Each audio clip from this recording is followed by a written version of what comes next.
Have you ever visited a destination only to discover carefully curated photos misled you? Come see New York City, see the sights, see the lights on Broadway, or just see a ridiculous number of scaffolding sheds that have become a city nuisance. Eyesores blocking sunlight to apartments, covering up storefronts, decreasing foot traffic, collecting trash, and harboring crime. At the time of filming, there were over 8,500 sidewalk sheds covering the city's streets. Stretched out end to end, the city is covered in nearly 400 miles of scaffolding. That's the distance from New York City to Richmond, Virginia. So, why are these sidewalk sheds everywhere? New York City requires facade inspections, that is, inspections of the building's exterior, every 5 years. That law was put into place after a loose brick fell from a building and struck and killed Grace Gold, a student on her way to class. So the city requires inspections to prevent any similar pedestrian injuries or casualties. If an inspection uncovers an issue, a sidewalk shed must go up until the issue is repaired. In theory, these sidewalk sheds are temporary safeguards, installed just long enough for building owners to make necessary repairs. But the average sidewalk shed is in place for 500 days, and some last over 10 years. That's a lot longer than it would take to do the repairs, and building owners are paying to rent the sidewalk sheds the entire time. What in the world is happening? Have landlords lost their minds?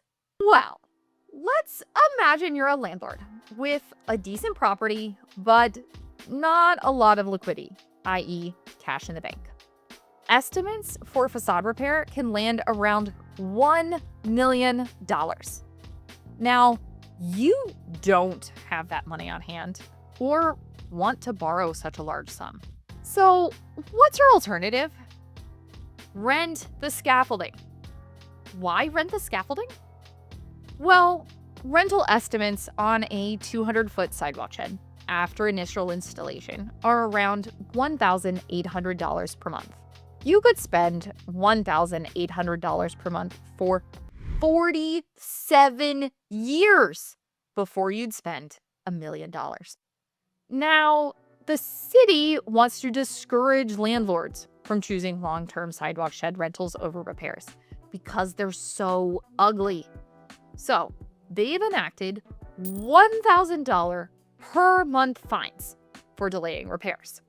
But even at that rate, you could still pay for 44 years of scaffolding. Now, there are new proposals to raise the fine to $6,000 a month. But still, a landlord could pay for 10.5 years of scaffolding before he'd spend $1 million.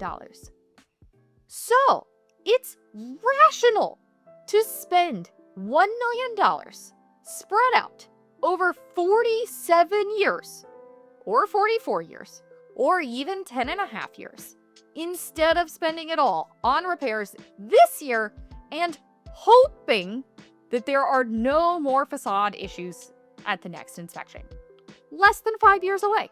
Because of that very straightforward choice, these fines aren't likely to solve New York City's scaffolding problem anytime this decade. To truly resolve the problem, the city needs to evaluate what it can do to speed up repairs and reduce New York City's sky-high construction costs. But for now, the next time you come to New York City, remember to take a picture with some of that scaffolding. You just might be able to recreate the same photo in 20 years.